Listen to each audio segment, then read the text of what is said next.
Welcome to Murder with the Missus. I'm Darren. And I'm Amy, and today we're going to tell you about Rebecca Bliefnick. Don't forget to check us out on Spotify, Apple Podcasts, YouTube, Podbean, and Facebook. Like, share, subscribe. Make sure to hit the notification bell so you get the new episodes whenever they drop, and tell your friends as always. If you haven't ever seen the game show Family Feud, you've at least heard of it and get the general idea. Steve Harvey in his suits asking contestants questions while they battle out to guess the top answers on the board before they strike out, trying to win that prize money. Giving a response like Tim gave makes people laugh. It's a funny joke. Until it's not a joke. What's the biggest mistake you made at your wedding? Honey, I love you, but said I do. Not my mistake. I love my wife. So Tim and Becky got married on September 18th of 2009. He was in the recycling industry and she was a pharmaceutical sales, but she did quit to be a stay-at-home mom once they started having kids. They had 2 boys and lived in Quincy, Illinois. Becky was described as happy, fun, and beautiful. People close to Becky would say that they were happy for about the first 5 years, but then Tim started getting more manipulative and controlling. He didn't help around the house, so Becky didn't feel like they had a partnership. Becky went back to school to be a nurse, and she got pregnant with her 3rd son while she was in school. Now, saying she was a nurse is simplifying what she did. Nursing is hard work on its own.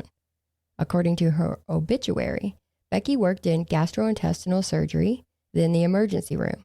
During the pandemic, she was a traveling nurse between 2 hospitals and was nominated for the Daisy Award, which recognizes the care and kindness that nurses provide to their patients. She was a certified trauma nurse and a sexual assault nurse examiner, and she was also working towards her nurse practitioner certification. But Tim did not want her to go to school. He wanted her at home. Tim says he was more helpful after she went back to school and that Becky changed after she came back a nurse. She was stressed. She had less patience with the kids.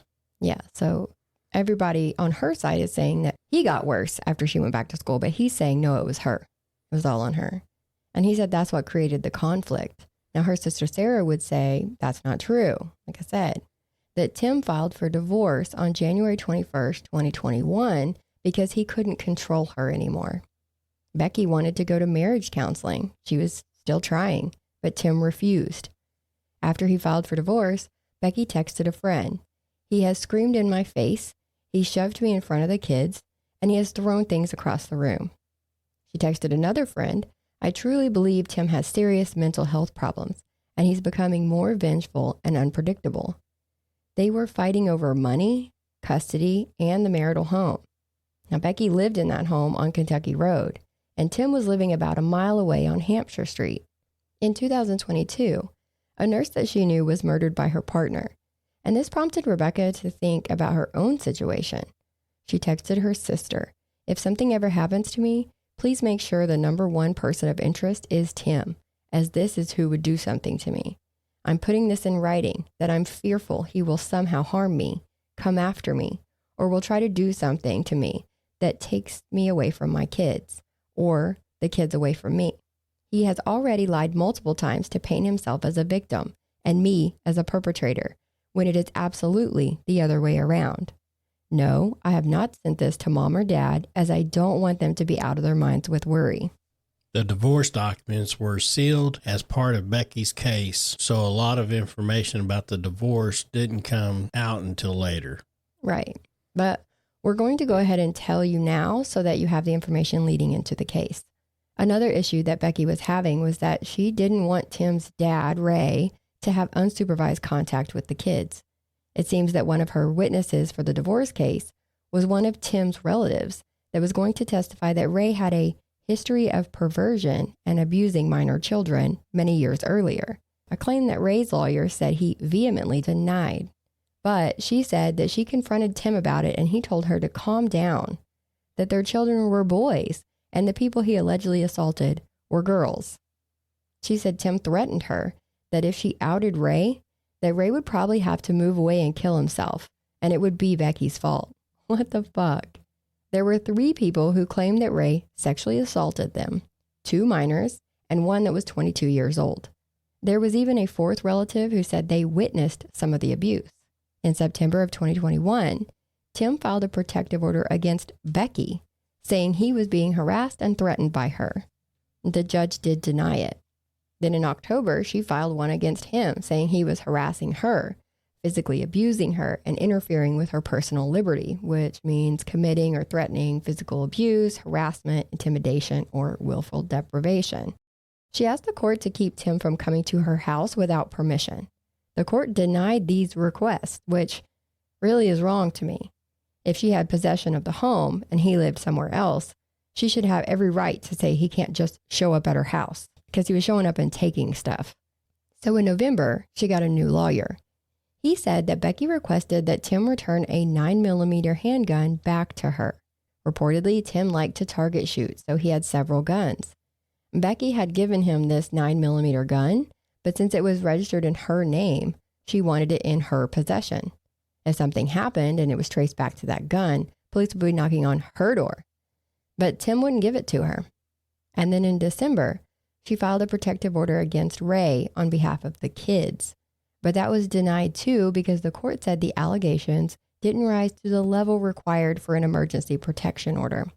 I'm assuming it is because he was never convicted of anything. The court put in an order that when they did their exchange of the kids, that they each stay within 3 feet of their cars. Yeah, so they had to Red Rover their kids. What fucking court doesn't give them Exactly. shit that, like the protective orders? Yeah. I mean, if they have reasonable, Well, if it's, if they have reasonable proof that something is happening, right. and that they're in danger, Right. Potential danger. Yes. courts have to give it to them. I would think so. But in my research of this case, I was reading that in divorce cases, they're less likely to give a protective order because they believe it's more along the lines of just vindictiveness or I'm mad, so I want a protective order against you. But if they have proof, I mean, you've got people coming forward saying. yeah, that's what I'm saying. If you got proof of it, Exactly. I mean, there's one thing of just going in there and saying it. Exactly. If you've got proof of it, that's what it is. I agree. But they said no. They denied everybody. Way to go, their court system. Here we are again. Mm-hmm. And in March of 2022, Rebecca is still talking about her concerns with Tim. In a Facebook message to a friend, she said, if he doesn't get his way, he may literally lose his mind. She ran into a friend at TJ Maxx in January of 2023 and said that Tim could snap at any moment. He reportedly told her, "You'll be dead before you get any of my money." Now, remember that 9mm handgun? Apparently in February, Tim called the Quincy police asking if they could return the gun to Becky because he didn't want to give it to her face to face. And the police said, no. Why? Why would you? I'll give him this, whatever his intentions were. If somebody's like, I want my gun back, and then the guy says, okay, I'll give it to the police, and the police are like, oh, hell no, we don't want nothing to do with that. That's a problem. That's a problem. On February 22nd of 2023, Tim texted Becky's dad, Bill, at 3:03 p.m., asking if he could call her to find out when she was getting the kids. Tim said the school called him, saying that no one picked the kids up from school that day. At 3:30 p.m., Bill finds Becky dead in her house. He went to one of the neighbors' houses and called 911. After 911 was called, the neighbor called Becky's mom, and it was Becky's mom that called Tim. At the scene, police find 41-year-old Becky on her bathroom floor with 14 bullet wounds, 9 to her chest, 3 to her right arm, and 2 to her left hand. So immediately sticking out to me as defensive wounds. One of the bullets hit her spinal cord, paralyzing her. One went through her right lung, and there were 8 9mm shell casings found. There were small shreds of plastic found around her body, which really confused police at first. There were pieces of wood from her bedroom door on the floor where it looked like the door had to have been forcefully opened. And they found her phone behind the bedroom door. When they looked at her phone, they saw that she had been trying to call 911, but had dialed 91126. Right. So maybe she was in a panic and accidentally hit the extra numbers, Or maybe she was dialing and the phone was taken out of her hands and thrown by the person and they accidentally pushed the last two numbers. Or it just was hit when the phone went out of her hand. And they say that someone pulled a patio chair up to the side of the house and then pried open a bedroom window on the second floor. And this was a window into one of the kids' bedrooms. The intruder left a muddy footprint on the carpet by the window. At about 7 p.m. that night, Tim was questioned by police and he gave them a DNA sample. On March 1st, Tim's house was searched. Now, this was a week after the murder. Then on March 13th, Tim was arrested on Kentucky Road and charged with 2 counts of first-degree murder and 1 count of home invasion. The investigation had led them straight to Tim's door. But Tim says they are wrong, of course. So let's talk evidence and shady business that was presented at the trial, and you can make up your mind. On October 10th of 2022, a Facebook account by the name of Jack Smith inquired about a blue 26-inch Schwinn bicycle for sale. In January, Tim asked his neighbor if he had any video cameras pointed towards his backyard. His neighbor confirmed that you can't see Tim's backyard on any of his cameras.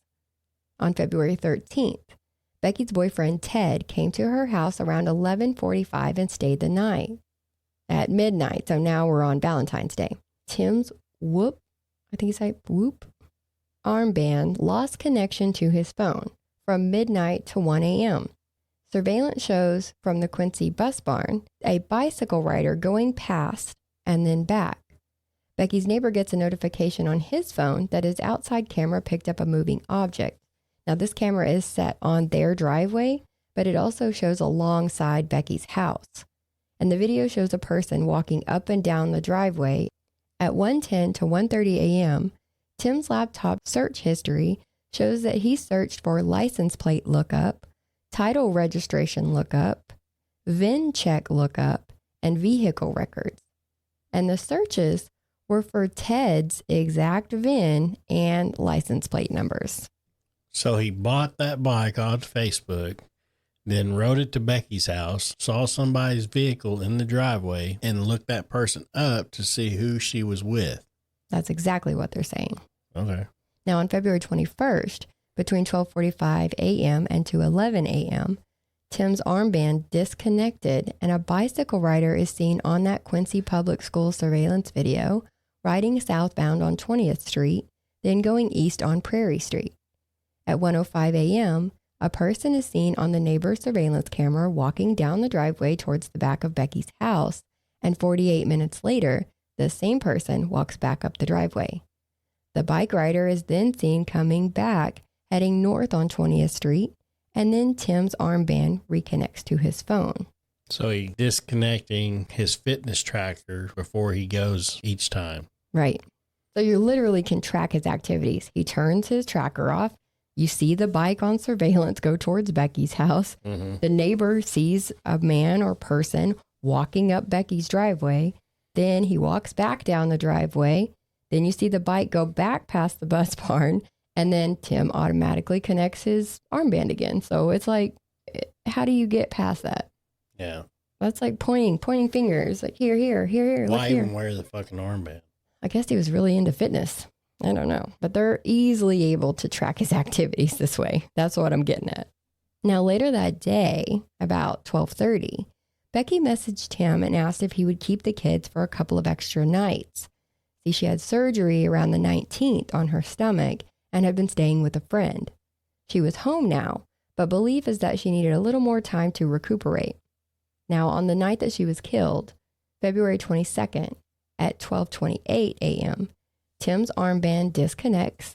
At 12:55, the bus barn surveillance picks up the bicycle rider southbound and then turning east on Prairie. At 1:11 is when Becky tried to call 911. At 1:12, an ADT front door alert said that her front door was opened. At 1:16, you see that bicycle rider heading back northbound past the bus barn. Then at 2:01, Tim's armband reconnects. So prosecutors say that he rode his bike there, came in through the upstairs window, shot Becky 14 times, which, by the way, would be one shot for each year that they had been married, and then ran out the front door. At 6:45 a.m., someone else who lives on Becky Street was driving by on their way to work and noticed that her front door was open. Between 7 and 9, Tim was seen taking the kids' basketball hoop to his dad's house. At 11:51, Tim called the kids' school and told them not to let the kids walk home to Becky's house after school. He picked the kids up from school that day, and he arrived 57 minutes before school got out. So break that all down. They said he took the basketball hoop to his dad's because Becky's the one who didn't want the kids over there. And now he knew, before anyone else knew, that that wouldn't be a problem anymore. He called the school to keep the kids from walking home and finding her body. He picked them up an hour before. He got there an hour before school got out, not the school called him and said that the kids didn't get picked up. And then he sent her dad to be the one to find her. Now that's a real asshole move. On February 27th, police found the blue Schwinn bike by the school bus barn, half a block from the house that Tim was renting. Yep. So they're saying that he ditched it on his way back home. He just ditched it behind that bus barn and then walked that half a block back to his house that night. Now, when they searched Tim's house on March 1st, they found a stack of Aldi bags. And these bags matched the little pieces of plastic that they found by Becky's body. Of course they did. Prosecutors believe that he shot her through the bag to either try to muffle the sound or to catch shell casings. Because remember, they only found 8 of them at the scene. Why are you laughing? Because it was so hot. They was going right through it. it. They was going right. Yeah. It did catch some, though, because like I said, there was only 8 there and she was shot 14 times. So it got a couple. And there was DNA taken from these plastic bags, the little pieces that were around her body. And the experts said that it was more likely than not that they were from Tim than from anyone else. There were 54 spent shell casings found at Tim's house from a 9mm. And after testing them, an expert testified at trial that 27 of them had been fired from the exact same gun used to murder Becky. And don't forget that he had called the cops and asked them to take that 9mm gun back to her, and they said no, remember? So they knew he's the one who had that gun. So he told on himself, kind of. And they found a crowbar in his basement that they believe he used to pry open that bedroom window. And then there were the Google searches. I always like to bring up the Google searches. He had Googled how to open my door with a crowbar, how to make a homemade pistol silencer, how to clean gunpowder off your hands. I'm sorry. Google. Good Lord. I know. It's like, how do I do my job better? No, how do I help the police in their investigation? Yeah, how do I get caught? Exactly. Oh my God. And let's not overlook the autopsy. How do I ditch a blue Schwinn bicycle? Jack Smith bought that bicycle. Gosh. Now, the autopsy showed that Tim's DNA was under her fingernails. So she scratched him. Defense. But, well, I don't know if she scratched him or not. They just said his DNA was under her nails. They didn't say what DNA, if it was skin or what it was. Could have been blood. I don't know. I doubt it was blood. He wouldn't bleed. More than likely, it might have been just like her grabbing or anything. And just like the defense attorney said in the Robert Wan case, it is the prosecution's job to build a case without reasonable doubt. And it is the defense attorney's job to tear that case apart. So the defense had a reason for everything. They said, you can't tell if the person on the surveillance video is a man or a woman, much less Tim. You can't tell that the bike bought on Facebook is the same bike in the videos and that the same bike was found at the bus barn. Tim's DNA was not on that bike. The crowbar was never proven to be used to make those marks on the window. It had similar characteristics, but it couldn't be definitively proven that that is one and the same. The DNA on the Aldi remnants, well, they said that Tim and Becky both kept Aldi bags and transferred the kids' stuff back and forth in these bags, so it wouldn't be unheard of that some of his DNA could be on a bag in her house. Plus, everyone in town keeps Aldi bags like this. The DNA under her fingernails was countered that it could have actually been one of the kids' DNA. But that makes no sense. He had the kids for days before this. She had been staying with a friend because she had surgery, remember? And they make you clean your whole body with that special wash a couple of times before you even have surgery. And that surgery was on the 19th. So she had not even been around the boys or Tim for at least 3 days before she died on the 22nd. They actually make you use that wash, that special wash, for like a week before. Yeah, you have to use it. In the days leading up to it, you have to use it the night before, the morning of. Mm-hmm. So you have to use it at least a couple of times right before you have the surgery. Yeah. So she would have had to come in contact with one of them within those 3 days. Yeah. And she did not. So they also said that the expert testimony about the shell casings found at his house was just like any expert testimony. It was subject to human error. Their defense really sucks. Yes. So what they're saying is just because an expert said it doesn't mean it's fact. Experts are humans too, and they can mess up. And his attorney is a horrible person. That's my personal opinion. But they really don't put up a good defense. They testify that 27 bullets at his house came from the same gun that killed Becky. And the defense is just like, no, he's wrong. Like, that's it. The end. He just doesn't know what he's talking about. And they said it was a break-in gone wrong, even though nothing was taken. Nothing was out of place. The person just happened to go into an upstairs bedroom window that belonged to a kid that was staying at his dad's house that night. And I hope you guys caught on to that part. He left his 3 kids alone, sleeping in their beds at his house to go kill their mom. They said that none of his shoes were tested that were taken from his house to see if they matched that shoe print in Becky's house. And okay, they're probably wherever he dumped the gun, the clothes he was wearing, the gloves he was likely wearing to keep him from leaving DNA on the bike. I mean, maybe. Could that be it? They didn't search his house until a week after the murder. He had all that time to get rid of stuff. The Google searches, for whatever reason, weren't presented with a time or date stamp. So the defense said that they could have been done at any time. That doesn't mean that they were proof he committed murder. But what was time stamped were those searches Tim made looking at Ted's VIN and license plate numbers in the middle of the night on Valentine's Day, right after that bike rider went to her house. The same bike rider that went to her house the night she was killed. All of those bike rides that coincide with Tim's armband disconnecting. The fact that she was shot 14 times for their 14-year marriage. Come on. Motive was a culmination of things, but there was also a timing factor because she died just over a week before their divorce trial was finally set to start. It was just over a week after he found the man staying the night at her house on Valentine's Day. And she had already found those 4 witnesses who were about to out his dad for being a sexual predator. The jury deliberated for 4 hours before finding him guilty on all counts.